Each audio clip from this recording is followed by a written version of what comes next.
healthcare, education, the environment, international aid, crime. Issues affecting all our lives are shaped and driven by Parliament. But how did it all begin? What does Parliament do all day, and how do you fit in? Parliament has evolved throughout its long history to become what it is today, changing over time to meet the needs of the people. Two key historical events began this process. In 1215, King John put his seal on Magna Carta and agreed to a list of 63 rules set out by a group of barons. This ensured for the first time that no one, not even the king, was above the law. 50 years later, Simon de Montfort, for the first time, invited representatives of the towns and shires to his 1265 Parliament. These events established the foundations for the representative democracy we have today, and from this point onwards, the power to make decisions for the nation passed, over time, from the monarch to Parliament. Let's take a closer look at the UK Parliament today.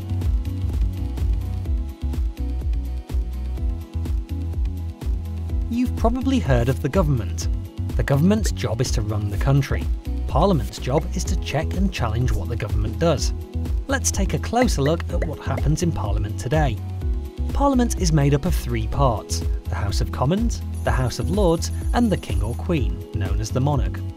The House of Commons chamber is where important topics are debated, laws are discussed, and where members of Parliament, MPs, can keep an eye on the work of the government. There are 650 MPs, and each one represents an area of the United Kingdom. These areas are called constituencies. Most MPs belong to a political party, which is a group of people with similar views on how the country should be run. And some MPs are independent, which means they are a party. MPs are voted for by the people in their constituency at general elections. The leader of the party that wins the election becomes the Prime Minister.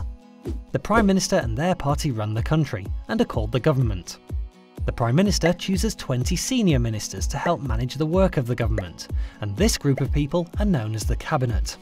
Each senior minister is in charge of leading decision-making about a particular area, like education or the health service, and it's their job to make sure their part of government runs smoothly. Parties not in power are known as the opposition, and they take a leading role in checking and challenging the ideas of government through debates in the chamber. At the head of the House sits the Speaker. It's their job to make sure debates are kept in order. Sometimes they can get very lively. The government has been elected to run the country, and Parliament holds the government to account for us, the public. But how? Prime Minister's questions and ministerial questions give MPs and Lords the opportunity to challenge the government's policies. It's in these debates that they can share the views of their constituents and the public and how new policies may affect them. Another important way Parliament can scrutinise or look in detail at the work of government is through select committees. Select committees analyse and scrutinise policy. They're made up of either MPs, Lords, or a mixture of both. Together, committee members look at a particular subject and make recommendations on improvements. Witnesses with expertise in the area under scrutiny are called to give evidence, which is used to help shape the committee's inquiry. Members of the public, like you, with a view on the subject can also give evidence for consideration. At the end of an inquiry, a committee writes a report with recommendations that the government usually responds to within 60 days. Both houses in Parliament share responsibility for making and shaping laws, but where do laws come from in the first place? A bill is a proposal for a new law, or to change an existing law, and comes from lots of places, like governing and opposition parties, public inquiries, civil servants, or campaign groups. So how does an idea get turned into a law? Imagine the government wanted to place greater controls over the internet. A proposal called a Green Paper is published, which presents the government's ideas for future policy. This is open for public discussion, with interested groups like internet service providers and others likely to be affected. Once findings are gathered, a white paper is published, which outlines a firmer plan for government policy. Cabinet ministers must agree whether the proposal is taken forward. Once agreed, a bill is drawn up, and the minister responsible for the policy introduces the bill to Parliament for debate. MPs and members of the House of Lords comment on, debate, or amend the bill through several stages, and at the end of the process, apart from very rare circumstances, it must be agreed by both houses. It's then passed to the monarch, who gives formal approval, or royal assent, and the bill becomes law, called an Act of Parliament. In the UK, we live in a democracy, which means power is in the hands of the people through our right to vote. Throughout history, lots of people in the UK have campaigned for the voting rights we have today. There are lots of different types of elections to vote in: general, local, European. Let's take a closer look at how MPs are elected to the House of Commons through the general election.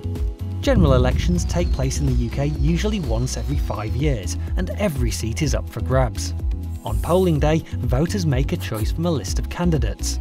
The candidate with the most votes then becomes that constituency's MP. OK, but how would I know who to vote for? Before elections, candidates need to campaign to get people to vote for them.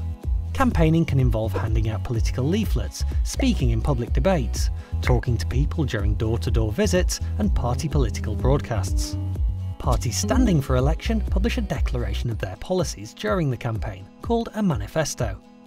Once elected, an MP represents all their constituents, even the ones that didn't vote or voted for a different candidate. The party with the most MPs elected forms the government, and their leader becomes Prime Minister. And if there's a hung parliament, where there's no clear winner, then a minority government or a coalition government may be created, or a fresh election held. One way to have a say in how the country is run is to use your vote. You have to be 18 or over to vote in general elections, but you can register from the age of 16. There are lots of other ways to get involved and have your voice heard, whatever your age. Remember, MPs represent all of their constituents. But how? You can visit an MP in their local constituency office, or you can even travel to the Houses of Parliament to lobby them in Central Lobby. Lords have knowledge and experience in specific subject areas. You can look them up by policy interest on the Parliament website. Anyone can contact any Lord or their local MP by letter, phone or email to discuss an issue that's important to them or their community. Sometimes though, there's strength in numbers, so to get your voice heard, you could join the youth section of a party or the UK Youth Parliament. If you're passionate about an issue, you could start a petition for a cause either on paper or online, or join an existing campaign, pressure or protest group to influence decision making. These groups use different methods to get their voices heard, from lobbying to peaceful protest, all designed to bring about change. And don't forget, you can get your voice heard in school or college too by joining or starting a student council, a bit like a mini parliament. So, Parliament sits at the heart of UK democracy, debating the big issues of the day, making and shaping laws, and holding the government to account. By voting, petitioning, campaigning and more, you can also get involved with the work of Parliament. What will you do?